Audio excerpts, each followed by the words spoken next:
I'm going to show you how to make a ghetto fabulous drink called the Shanaynay.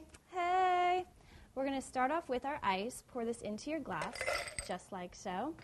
And then we're going to add in 2 ounces of 151 proof rum. All right, that's 1 and 2. Now we're going to add in about 6 ounces of water. If you want a bigger drink, just add more water. And last but not least, lemonade mix. All right. Shake it up.